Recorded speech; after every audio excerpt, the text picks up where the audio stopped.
What's up, everybody? Welcome into the Wrestling Mat. I am Matt Camp, and I am back, and we are indeed live today here on this Thursday. Good to be back with all of you. Happy to be talking about the wonderful, wonderful world of professional wrestling. Thanks for being with me, as always. Thanks for being with me live. Yes, we did some pre-recorded episodes the last few days. I appreciate you guys taking some time with my family this week, but we have a lot to get to on the program today. We got a lot to get to tomorrow. Tomorrow will be the All In full preview show. Today we're going to be talking about Dynamite and kind of catching up a little bit on the week because we've gotten some super chat questions in. As always, as you're joining the show, if you want to jump to the front of the line, get your super chats in, whether it be what we're talking about in context, whether it be something else. We will get to it. And I know I have some super chats to catch up on. We're going to do that on today's show. But in addition to that, if you would like to become a Matt member, and I know we have a lot more of those after what's gone on this week. Shout out to Nerdy Dude. Shout out to all of you who have become a Matt member or got a gifted subscription, perhaps, or a membership, I should say. Hey, by the way, if you want to do that, there it is right there. $2.99 a month is where we start. And those member-only live chats, that is at the right above Todd level, the Matt Camper level, and the Matt Event level. One of those is coming your way this Monday. Monday's episode at 1 p.m. Eastern. As soon as it's over, Matt members, stick around for another episode because we are going to be doing a members-only AMA. Ask Me Anything. Probably a lot to talk about, I think, as you guys know. I'm willing to discuss anything on this show. I'm going to be honest. I'm going to be forthright. And I don't have to BS you guys because I think I have no interest in doing that. So with all that being said, become a Matt member if you have not done so yet because we'd love to have you aboard on any of those levels. There's a lot there to get to. You're also getting, if you're a Matt member at the Matt Camper level or higher, you're getting some of our content before everybody else. And sometimes you're getting content that no one else will see. That's how it works here at thewrestlingmatchshow.com. Make sure you're subscribed. Make sure you're with us at thewrestlingmatchshow.com. It's always right above Todd. Certainly appreciate everybody here. What's going on? Chat, great to have you. Joseph, B. May, Nerdy Dude, as always. What's going on? Garrett says he was in Cardiff last night, and it was incredible. Oh, Gareth, I am jealous. When there's a great pro wrestling crowd, whether it's WWE, AEW, TNA, New Japan, an indie crowd, no matter what, a great crowd will always enhance a show. And that's what I want to talk about a lot today. This show last night was enhanced so much by what I believe ended up being a sold-out Cardiff crowd. 4,500 people, whatever it was. God, I appreciate when a crowd is like that. And listen, sometimes wrestling companies put on great shows and the crowd's not with it. And sometimes crowds will lift up a bad or a mediocre show because of their enthusiasm. I think everything matched up quite well last night. Gareth, as I see here in the comments, it sounds like you had a good time. I felt that energy. And I asked you guys who watched Dynamite, or if you haven't watched yet, you know what I'd say? It's a great time to jump in right now. It's a great time if you're looking for something else, or in addition to what you watch, or you just want to say, I've heard about AEW for quite some time. Maybe it's my time, because I've gotten a lot of comments. I think you guys know it's a company that's, just over 5 years old, and that still means it's a startup. Ups and downs and all that, and we'll get into some of the news about AEW. But if you're watching Raw and you go, hey, I love Raw, but what else is going on? This is a good time. I would say, listen, and I'm just saying this as a wrestling fan. The show I watched last night, I saw there was somebody had a rundown on Reddit. And I never take those too seriously, but somebody said, hey, I brought my friend who used to watch wrestling, and they became a fan. I think when you hear a show like that, where there's a crowd like that, I think if you checked out a WWE maybe in the last few years, it was a great time to come back. Hell, the Judgment Day stuff is doing massive numbers. Punk's back, there's going to be up and down stuff, but there's a little something for everybody out there in the pro wrestling world right now, and I'm going to champion pro wrestling because that's what I like to do because I still love it, and I'll always love it. No matter what I've said about things that I've done in my career have gone on, I'll still come back and talk about it. So it's a great, really time. The shows are doing well. The main shows are doing well. Roman Reigns is back on WWE. AEW is about to present All In on Sunday at Wembley Stadium. Over 50,000 people. I mean, 50,000 people. And I know it was 78, 90, 80,000, whatever the hell it was last year. And of course, you want to match that. 50,000 people is great for wrestling. I'm happy that 50,000 people plus are going to be in that stadium on Sunday. I'm happy they're going to maybe see Bryan Danielson have his last match or learn more about Swerve Strickland or say, holy hell, Mariah May and Tony Storm. And my goodness, Will Osprey. Oh, we're going to get to Will Osprey because Will Osprey got some advice that I was begging for months, and they did it on the show last night. But let's get into Dynamite. Love to hear your thoughts. I will say, anybody who had super chats, because I didn't have some chat access on Monday and some of the stuff has been pre-recorded, they're going to get answered today at the end of the show. But if you have any other super chats, and I apologize for the delay on those, you know I don't like to do that. But any other super chats you want to get in there about Dynamite, about wrestling in general, whatever you want to get to, a topic you want me to discuss, hit me up on the show today, and we'll get them in there. Always get you to the front of the line. Over 6,000 subscribers, by the way. Thank you so much for that. And if you haven't seen some of the stuff this week or missed it, over at thewrestlingmatchshow.com, talked about the first time Vince retired back in July, a little over 2 years ago, and the backstage reaction to that. We got some questions on that. I'll get to that in a little bit. Also did my top 5 John Cena matches.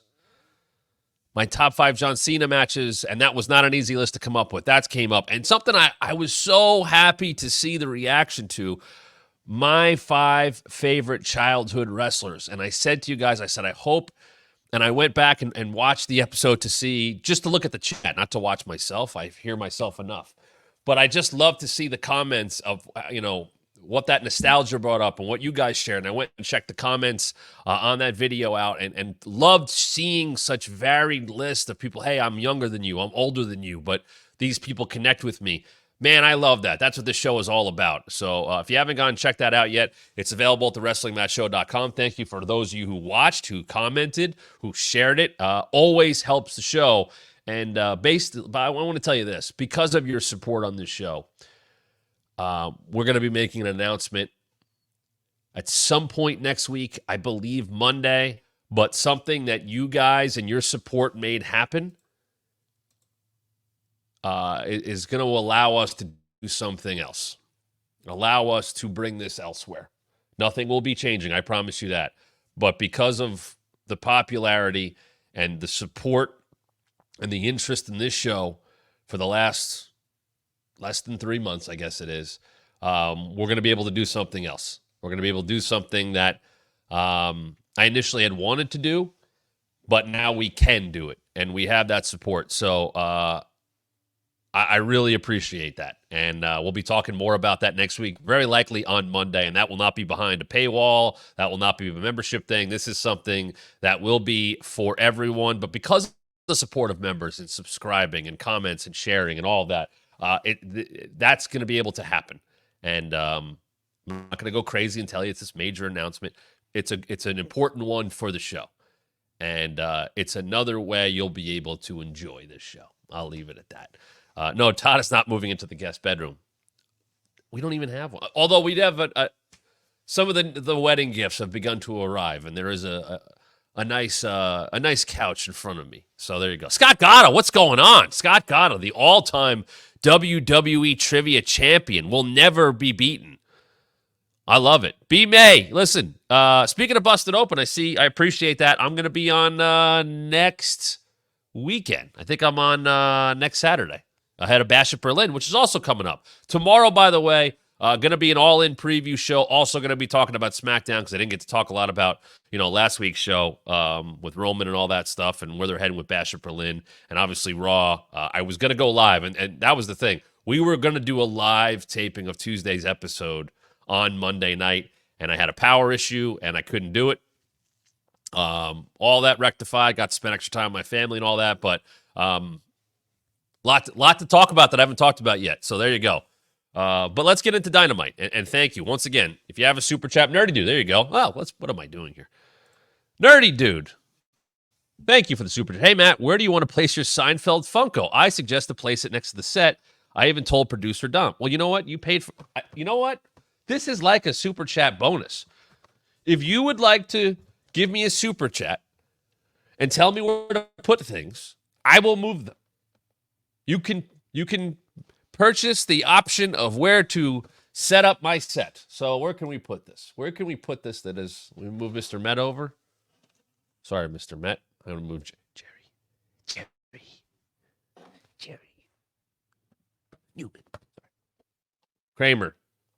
Kramer in front of the 1, 2, 3 kid, just as the 90s, as you expected them to go, right there. Like 1993? Oh, yeah. Kramer and the 1, 2, 3 kid, both at the height of their popularity in 1993. Really 1993 pop culture right there. Cosmo, Kramer, and the 1, 2, 3 kid. Yes. That makes sense. Wait, so Todd could be moved higher or lower? Scott, listen.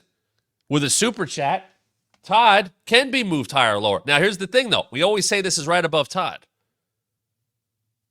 And that's one of the tier levels. So, I guess he could be moved down because this would still be up. But, I mean, you want to move him into the Mets dunks? I mean, that now we're into the logo right now. So, Todd can get a little movement. I'd rather say anything else can get moved around. Do you want to move my good buddy Drake Maverick? That could happen. Sure, absolutely. Roddy Piper, Kevin Owens. Should the SummerSlam hat move from 1989? By the way, I will tell you very quickly, because you know I go off in tangents. You see this here? Does anything look wrong with this hat? If you're a longtime wrestling fan, please tell me in the comments. And I'm not saying anything is specifically but does something bother you about this hat? There is something that very much bothers me about this hat. I will move it closer so you can probably see what I'm talking about. And I'm not crapping on WWE. I'm not saying that. Thank you, Rob. Thank you. Thank you, Dennis. Thank you, Scott. I loathe the fact that this exists with this. This is not the logo. The WWE logo, I get. That's fine. It's been 22 years. The F has been out. But my goodness. I wouldn't even have put it on there. I despise when they do the eagle. The eagle. It has that. It has this non-existent logo. The winged eagle has this. It's the new ones. No. It's There's some kind of Twitter account or something about that, or Instagram, or whatever it is, non-aesthetic things or something like that. Here's another one. I've showed this perfect thing. He is not a block WW legend. See, this logo, this is fine. This is what it's supposed to be. Kevin Owens is a WWE wrestler. He has always been. SummerSlam 89 was not a WWE show. It was a WWF show. Oh, God. I'll let it go. Joseph said he wished Drake Maverick was still with the company. He was hilarious. Drake Maverick is still with the company. He's behind the scenes. He's not on camera, but he's behind the scenes. Camera is still not cooperative. It's not cooperative? What's more on my camera? Are we having issues? I have not noticed any issues. I believe it's okay. If I did this a few times, I might have knocked it out of focus, but that's just adjusting. But I believe the camera's okay. Scott, I remember having WWF logos not seen when I was on the bump. So there was a rule. There is a random story. The logos, because I think if you watch, there was the whole blurring thing for a while, and then there wasn't. So the rule was, and believe me, the rules have changed, and I kind of got told, you can kind of do stuff. It's okay. If the logo was in a shot,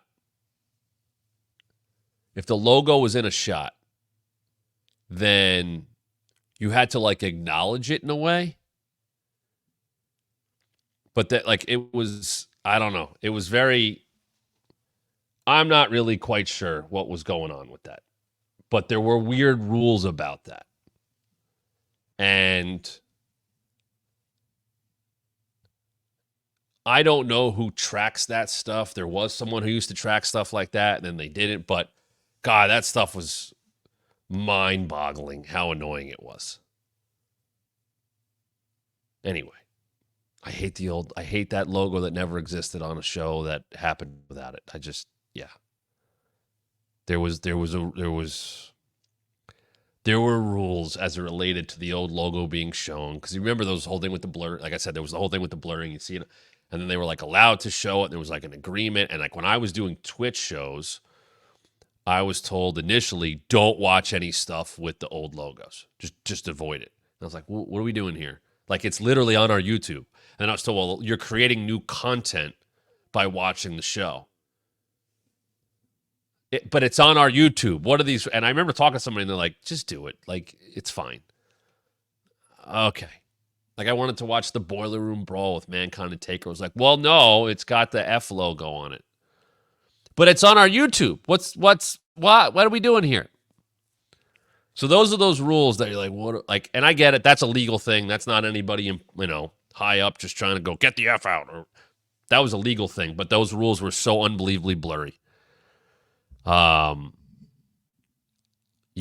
The Bad Bunny one, Scott. Oh my goodness. When Bad Bunny ran out with that WWF racing jacket from the late 90s, that Attitude Era jacket, which is a fire jacket. And I had heard like he was kind of told like, yeah, and I don't know if it was like he was kind of told jokingly or it was Bad Bunny, we're going to let him do whatever and we'll handle it. But they definitely had to work around that on the edit. I'll tell you that. That was definitely a thing. They definitely had to do that. All right. Anyway, there's your logo history. Let's get into Dynamite. Once again, get your super chats in there. Rob, there you go. This is a great stat. World Wildlife Fund revenue, $433 million in 2022. Maybe TKO could finally buy. I mean, that's a great number, isn't it? The World Wildlife Fund is bringing in $500 million? $500 million? What are they doing? Where are those funds going to? Does that mean pandas are saved? And I'm not like, listen, I am a humanitarian. Where does $500 million go to from the World Wildlife Fund? Holy shit, that's a big number. What if Tony Khan bought them? Oh, Scott, listen, I have made a lot of conversation here about PR teams going after other companies and all that stuff. If you didn't laugh at that happening, if Tony Khan, even if he contributed, I'm happy to contribute to the W. Oh, wait a minute. How great would it be if Tony Khan was the first one in years to legally be able to say WWF on wrestling television? Folks, I just want to say I'm happy to be here, and I've also made a contribution to WWF. The World Wildlife Fund. Totally legal. Years and years and years, people couldn't say it or get blurred out or bleeped out, whatever. And then he would get that would be fun. That would be fun. The name on the contract says McMahon. Actually, no, it doesn't. It says Khan. I have just purchased the WWF. Yeah! Founded in 1961, works in the field of wilderness preservation and the reduction of human impact on the environment. Okay. Fantastic cause. What do they do with $500 million? That's all I'm saying. Where does that go? 5% of the Jaguars' value. They can swing that, yes. The future of wildlife for us solely. This is the Vince thing right after the Double J thing, right? Ooh, gross hands, right? You see those hands now, you're like, ugh. Did he wash those? It's weird that Vince was kind of a germaphobe. When you know what's going on, right? It's weird. Allegedly.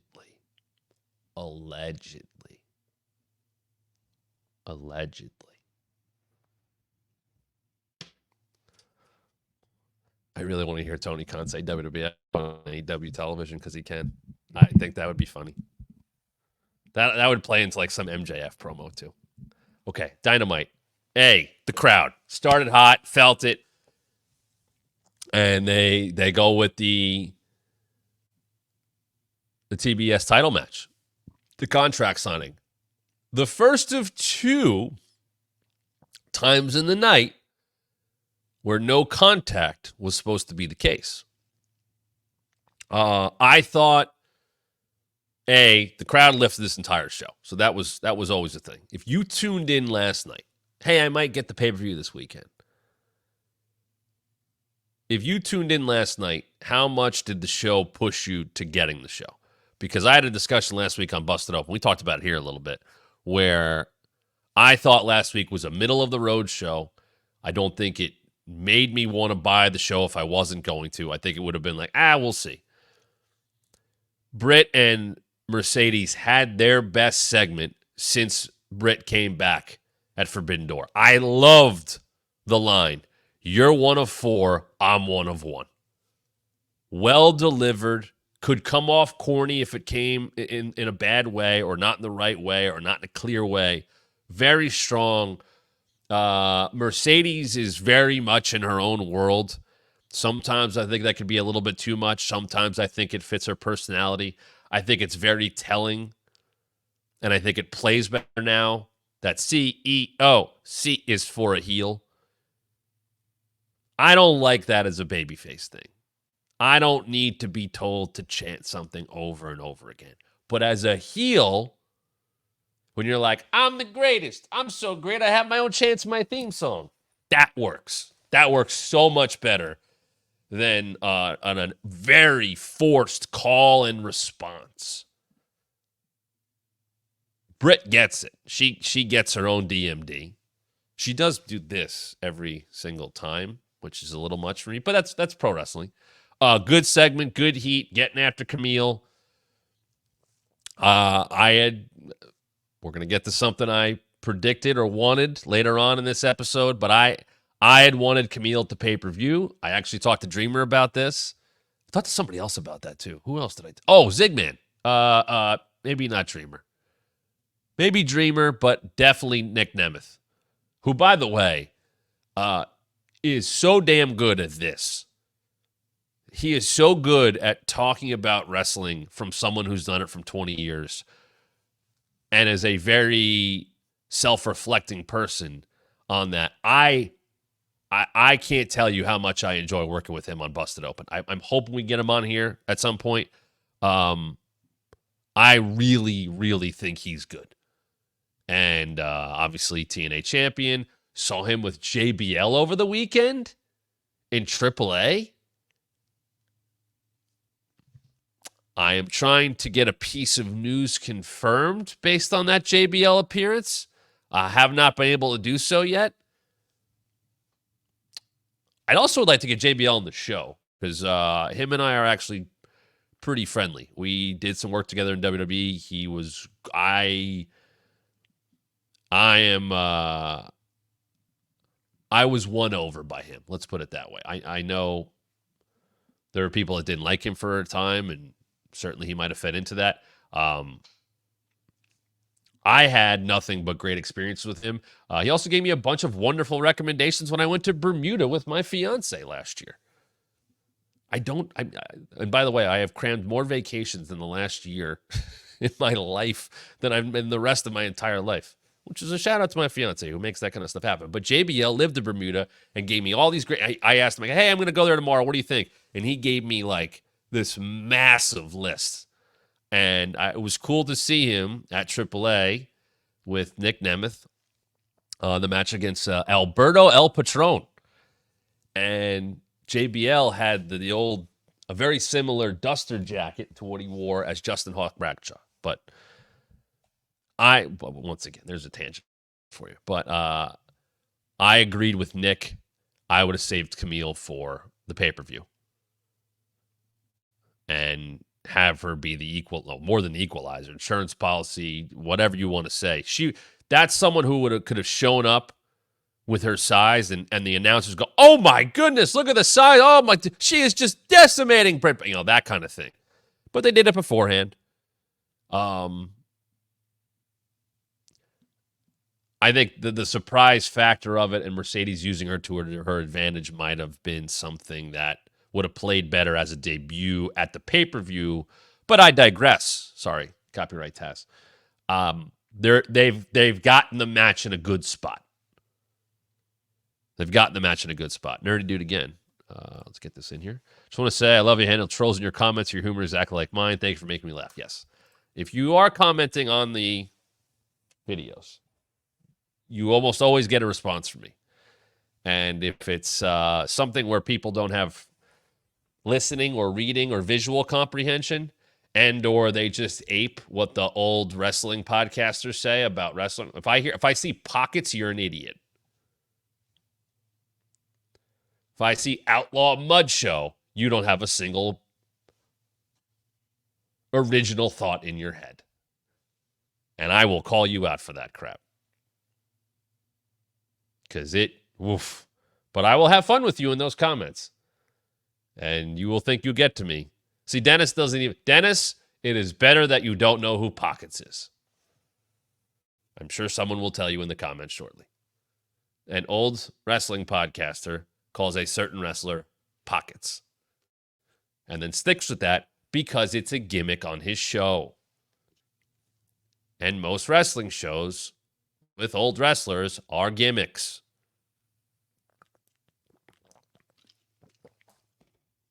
It's funnier when the person says it who created it, not the people who ape him and go, "Oh my God, that's so funny. I'm going to call him that too." It's not original. Pockets was on the show last night in a backstage. Chris Jericho, Dynamite Kid, Tommy Billington, excuse me. I will say one thing about the Jericho stuff. It seems like because of the intensity of the Hook feud, that Jericho has dropped the problematic voice he was doing for this character. He still does "hi guys," which is a heat magnet, or "hey guys," whatever the hell he says. Ooh, I actually got douche chill saying it, which might be the point, by the way. But the rest of it has gone by the wayside. Big Bill, I think, is very good in his role. I think Brian Keith's kind of finding his way. When he commented on Wembley, I popped for what he said. I don't know if I'm supposed to, though. I'm supposed to hate those guys. And they had a decent match. And Jericho got the promo, and here comes Hook and all that stuff. I'm not super enthused about it, but you knew Jericho was going to be on this card, so he should get his comeuppance, and we go from there. Tony Storm and the former Paige Saraya.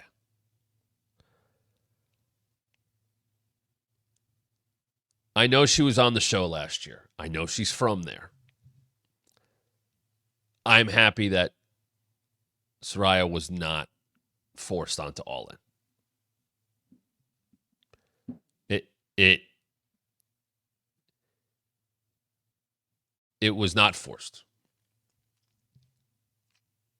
And that's good. It wasn't forced. Because you don't just deserve to be on the show because you're from somewhere. I am happy that I'm happy. I get why she was on the show last night against Tony. Don't know if it needed to be a title match, but I don't think you needed to force her on the show. You didn't. I don't think she would have moved tickets. I don't think the response she got last night was anything of like, "Whoa, that's a big star," or "We're glad she's back." That's just where she is right now in the show. I kind of like Harley Cameron. I think she's funny. She had a great promo on ROH pre-tape a couple weeks ago with Rachel Ellering and ate her alive. Absolutely ate her alive. She's funny. She's quick. There's something to her. She wrestles when she needs to, kind of thing. But Harley is, and I know this because she was around WWE, because she was married to somebody who worked there, Zion Quinn. I knew a lot of people who knew her. Very hardworking. Did the Iconics, or what were they after that? After the Iconic, the Inspiration. She did their theme music in TNA. She did stuff with The Party. She's very talented. There is something to having someone like that around, and her charisma is great. I agree. Toni Storm, super over. They did the World of Sports stuff. God, that did not work with a lot of people. I knew what they were doing. I get the homage to World of Sport with the kick in the leg, and I don't know who that connects with, even in that crowd in 2024. It also looks slow because it was slow. Whatever, not that big of a deal, but I get it. People looked at it and were like, wait a minute. And I was like, wait. Is this an NXT level up match here for a second? Like, it was that level of slow. But I don't think it's like, hey, that's a cool spot that I remember. Like, no, it's not like that. You pull, like, Sol Ruca and Kalani Jordan did a bunch of Osprey and Ricochet stuff, as they should. They're those kind of athletes. People saw, holy hell. Like, call back to that. Call back to Piper and Brett at WrestleMania 8 with that finish, the flip over the rope. Call back to Brett and Owen at WrestleMania 8. And I even think that's pushing it. That's 30 years ago. The Brett Owen finish, the blocked victory roll at WrestleMania 10 to open the show, the greatest opening match of all time.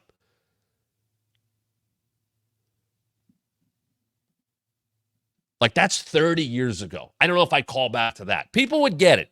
But the World of Sports stuff just... Anyway, the good thing was Toni won. The finish was on the money. Clean as a whistle. It's the right thing to do. But what I liked was Toni let her guard down in front of her adoring fans. A place where she made her name. The European wrestling scene. And she was happy for a moment. And Mariah jumped on her, which I liked. Like, it, Toni had big victory over who she beat. Think about last year, losing the chance, Think of who won, who walked out with the title last year. But she let her guard down because people were happy, and she was happy, and Mariah jumped on her. And I loved when she laid her out. Toni had a very, very lifeless expression on her face. Wiped out. Mariah is so locked in on what she's doing.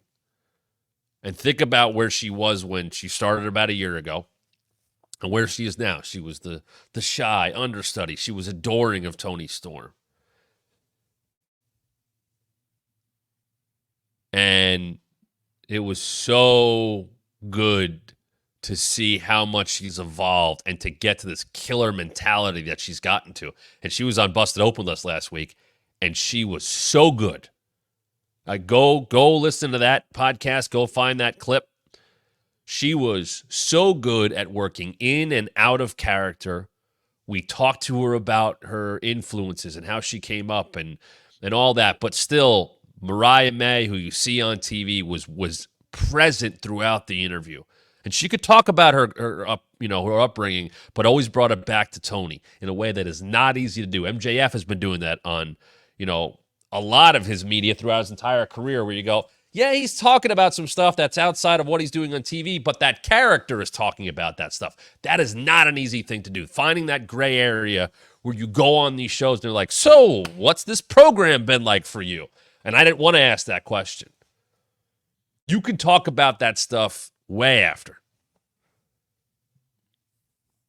But I don't think it's right unless they want to, or it's okay to take them too far. I don't want to know all that stuff as it's happening.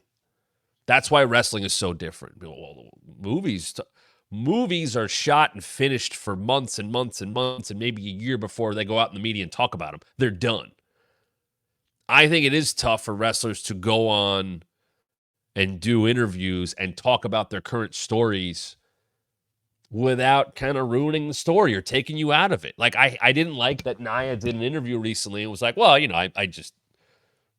know Bailey is natural, but I had to make the BBL comment because it was a good thing to say as a heel as she's getting ready for a pay-per-view. I don't want to hear that. Tell me that story when you're not feuding with her anymore. Tell me, I don't think that helps sell matches. I don't think that's why wrestlers are doing media. They're trying to sell the show. And they're selling it within the story. If Ryan Reynolds wants to go talk about Deadpool with Hugh Jackman and talk about his enemies or whatever the hell it is or who he's battling in the that's fine. It's done. It's over. People are seeing it. This is ongoing. And that's wrestling is so unique in that way. But Mariah did so well, and B-May just noted her and Thunder got a little heated. That was an awkward thing to deal with as well for me. Thunder's in the company. Mariah is a major heel. Thunder just, won her feud with Deonna Purrazzo. Go watch that bull rope match if you haven't seen it from Collision a couple weeks ago in Arlington. And, they kind of worked it a little, I think, on the fly of like, hey, I'll take you out too, and I'd love to face you. And listen, Thunder is a big fan of that program because I talked to her about it, and you can hear it in her voice. And honestly, if Mariah were to win on Sunday, I think Thunder makes a lot of sense as a babyface challenger in the first couple of defenses. That makes all the sense in the world. But Mariah is so locked in on this, and she's done such a good job, and she is so in tune with what she is doing. And I'm not supposed to give him credit, but you know who's helping writing this, because he has told me I'm not supposed to give him credit, and he doesn't want other people to give him credit. But the person who is helping write a lot of this, who once hosted a WrestleMania After Dark, is doing a great job with them as well. But he'll yell at me if I say his name, but you know who it is. Anyway, they have done such a good job, and that feud is right where it needs to be. The Conglomeration, which is my favorite, I called it my favorite faction of fun, because that's what they are to me. It is so ridiculous to see Orange and Mark Briscoe, Kyle and Willow and Tomohiro Ishii just standing there as a group. And all I want to know, and if someone from AEW, enough of you know me, and I have friends there, can someone, I won't even tell the story on here.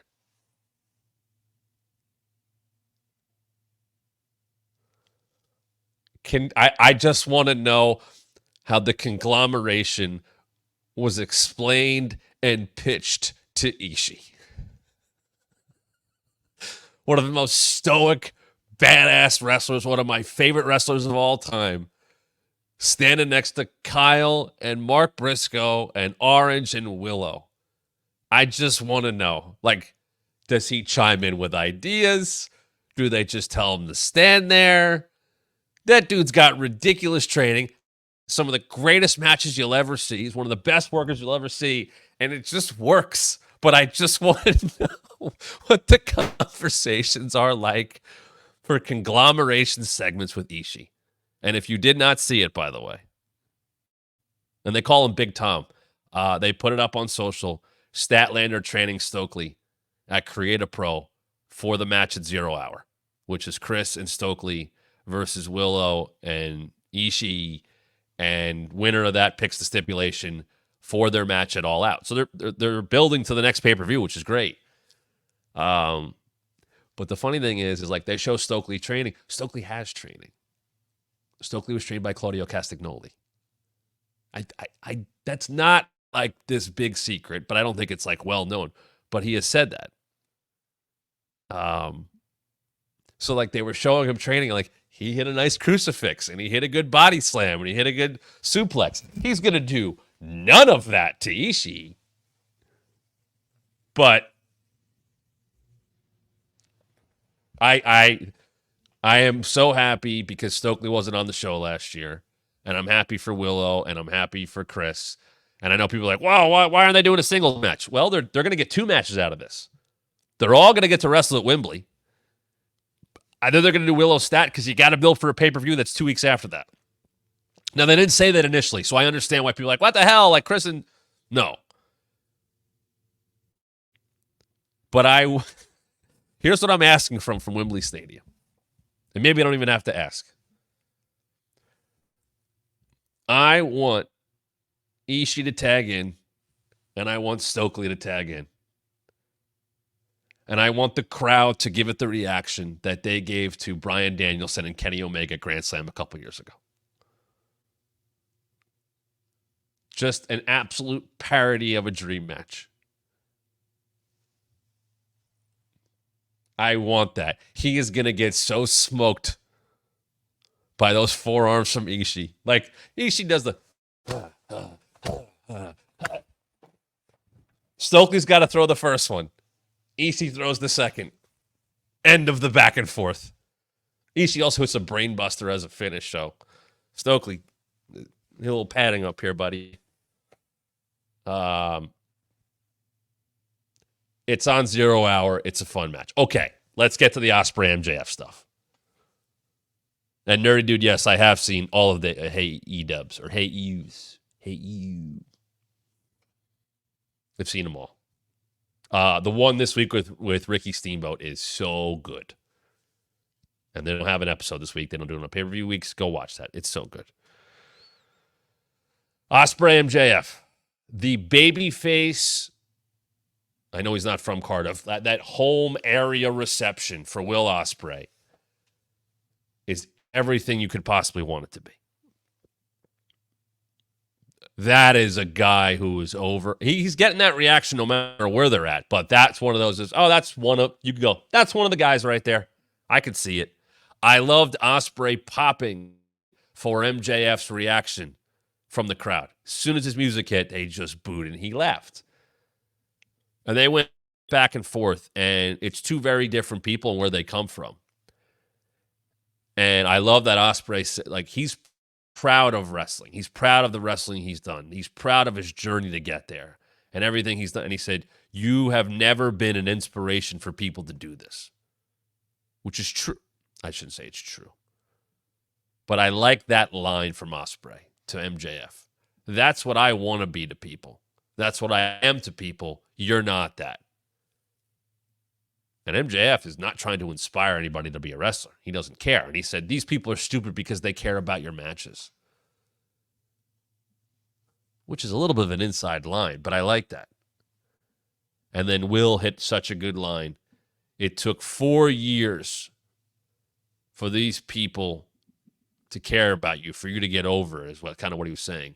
For me, it took 4 beats in my music.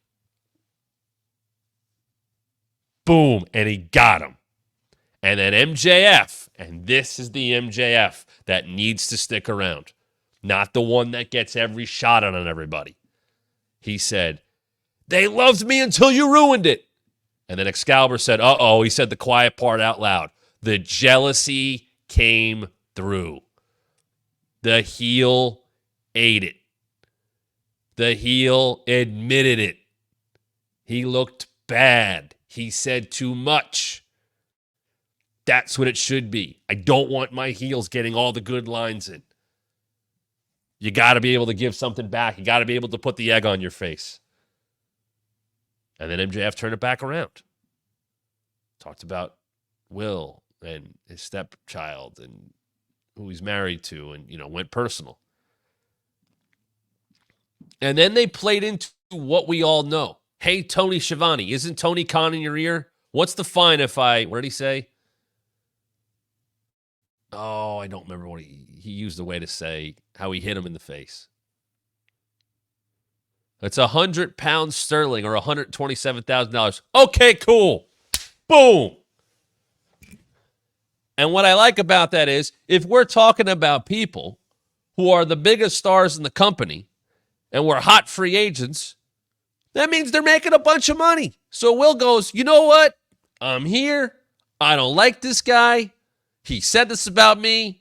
I am making a bunch of money. It's worth it. Boom! And he hit him. And then MJF took people out with the ring and all that stuff, and boom, boom, boom, boom. You tease the Tiger Driver, you don't do it. Now, I'll skip to later because that kind of closed this up. Something I pitched when it very well seemed like this is going to happen.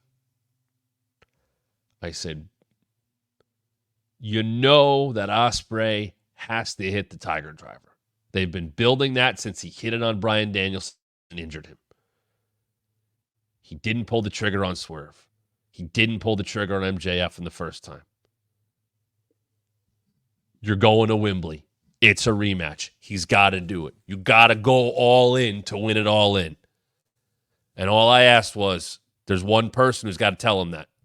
Bryan Danielson. Bryan Danielson, who says he needs neck surgery, who is going into the most important, maybe final match of his career, and not going in at the level he needs to because of Will Ospreay, who beat him with the Tiger Driver.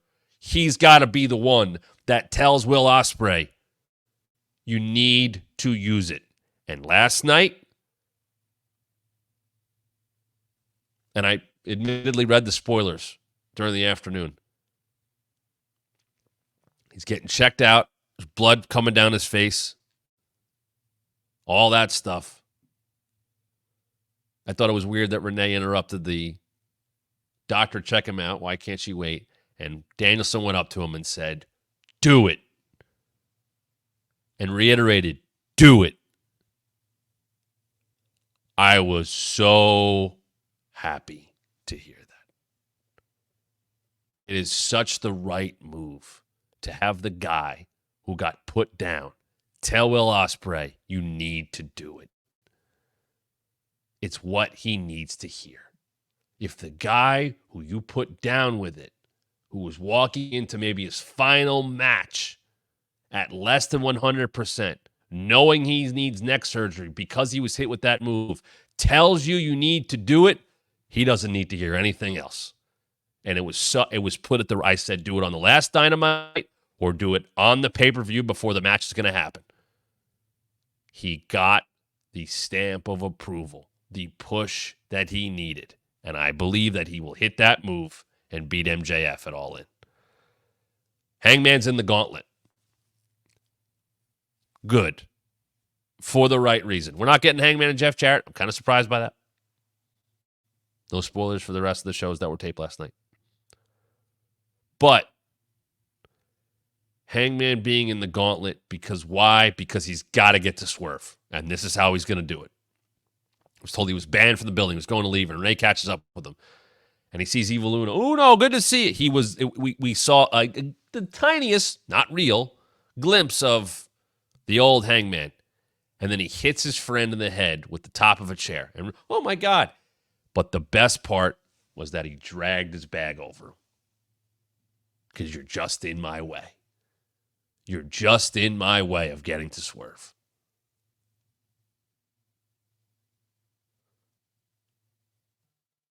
One day that'll come back around. And we're going to see Hangman repent or be upset for what he did. But if you're in his way right now, it doesn't matter who you are. You're getting taken out, even your former friend. Okada and Claudio, I thought it was fine. I don't think it was amazing. I think there's a lot left to do with them. Obviously, it was going to set up. I was surprised Okada didn't go over.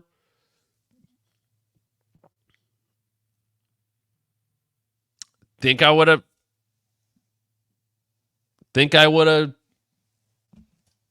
pushed that a little harder. Think I would have pushed Okada a little harder, but it was a backdrop for the Bucks to come out and get the heat.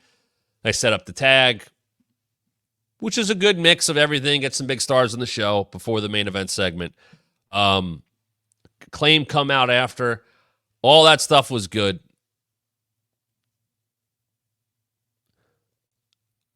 How does this segment end?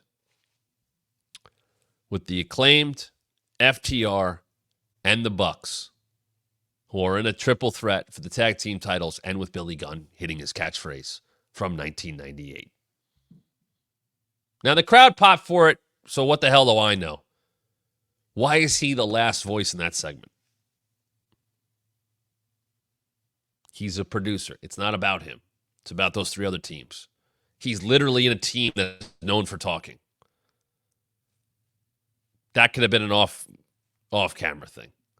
I don't get Billy Gunn having the last word on the go-home show of a pay-per-view that he is not wrestling on in that match. Bad positioning. Okay, main event segment. Bryan and Swerve. Nigel being in the middle. I like some local flair. I work with Nigel. I understand that he's going to stir the pot correctly. Let's get as much sympathy on Bryan Danielson as we can heading into the pay-per-view. So he puts over Swerve, and you're the overwhelming favorite, and his next, he gets all the Nigel was not too involved, but clearly biased. I think that can teeter on a little too much at times, but the idea is to shit on the guy who people should love. This is an outstanding segment. This is how you sell a pay-per-view. Swerve making a point saying, I'm putting Bryan Danielson down for good. The confidence that he exudes. Still got Swerve's house chance, because I do believe he will be a babyface coming out of this match, win or lose. And should be, because he's over. But he's not losing his edge. And I think there is a respectability to that. Oh, you think when this is over, you go hide behind a man? I'll be in the streets and I'll take you out. Oh, you're going to work some indie? I'll be there. I'll take you out. You love wrestling that much? You'll keep trying to do it? No, you won't.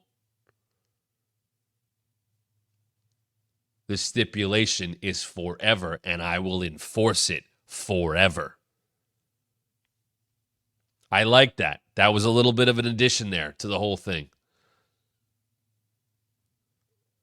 And Bryan comes right in because he's so pissed off when he hits the knee. And Swerve bails. And it's just Bryan. And it's what they were building to the entire time. It's what Jeff Jarrett wanted out of Danielson. It's what Eddie Kingston, who cut a great promo from his couch as he recovers from a knee injury, who hates Bryan Danielson, told him he needed to do. And the fire in his voice and in his eyes and in his actions that we saw a glimpse of with Will Osprey came completely out in what might be his final appearance in the company on Dynamite. I'm the best fucking wrestler in the world. And that is how you use a swear to your advantage, a swear in the right spot, a bleep. He said, fucking, you knew what he said. It's like when Christian did it, go fuck yourself. And I've been that way for the last 20 years. I'm the American fucking dragon.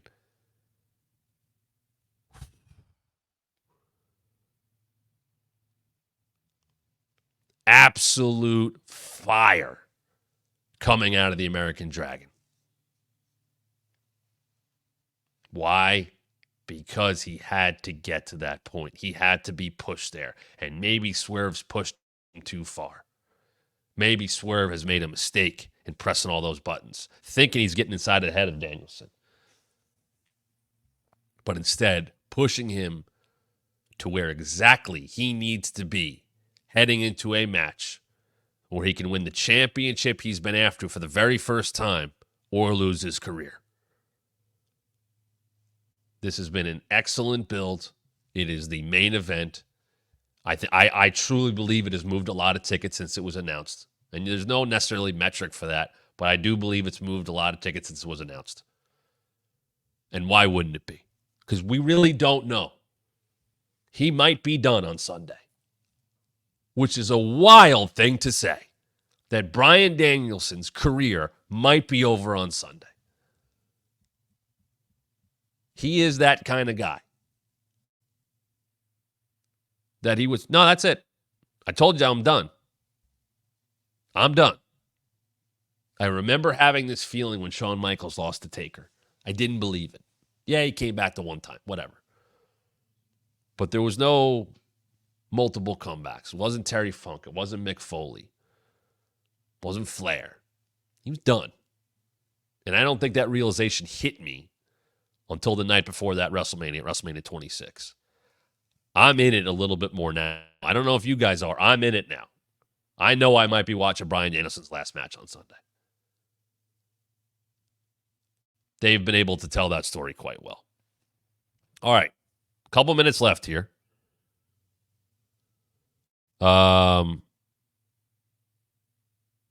Let's get to some of your I'm pulling up the chat from Monday because I have some super chats here. Nerdy Dude, speaking of which, what was your personal opinion when the allegations happened? Did you think not unlikely or maybe something actually true? You're talking about the allegations on Vince. This is from Monday's episode when Vince retired for the first time. I think I wasn't surprised. I'd heard enough. I'd heard enough from people who work with him. I wasn't surprised. I don't know if I can really say much more than that. What was the backstage reaction when Vince retired?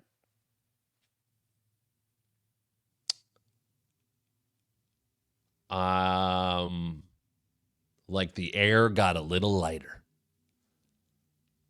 Like the eggshells were gone. Like you didn't have to worry about things changing on the fly or the whim of a madman. Shout out to Speed and Dennis Hopper. Some people were upset. Some people, and listen, I'm sure people who were a Vince push, just based on him being gone, just based on that, creatively alone. I'm not going to talk about anything else. Some people lost their way because of that. I think that was all of them. There might have been one more. I think it was Rob Dog, which I don't see. But if you have that, dude, please hit me up again. I will answer that on a future episode. We did the top 5 John Cena matches. Oh, I was reminded. Brock walked out, which we did talk about on Monday. But then he came back. He was talked back in. Brock left the day Vince retired and then came back. He was like talked back into it. But he was not happy. For God knows, obviously he came back and he worked the match with Roman and all that stuff. And he's done a lot of good stuff in wrestling since then in terms of like the Cowboy Brock character and being by himself, all of that. Absolutely. Don't think there were any. I'm looking on the Tuesday show very quickly, seeing what we had on that one. And I apologize for some of the technical issues on the Tuesday show. All right. So that was it on that one. I think we got some of those in. But, yeah, those are the super chats from this week. But if you have any more, certainly. Monday is a really good time coming off of All In. And don't forget, and I'll remind you, it's a good time to become a member here at the Wrestling Mat. Why? Because we are doing an AMA on Monday. We're going to do a live episode at 1 p.m. Eastern, as is. Talking about All In, fall out of that. But if you're a Mat member, here's what you get. And if you're a Mat member at any level, you get to be part of the members-only live chat. The Ask Me Anything on Monday. We are going live right after the typical 1 p.m. episode with a members-only live chat AMA.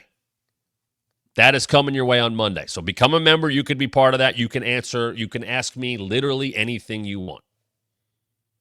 And you know I answer it. I think I have made that clear in the last week. Oh my goodness, Nerdy Dude. You do it again? 5 Wrestling Mat memberships. There they are, folks. Nerdy Dude is taking care of the people.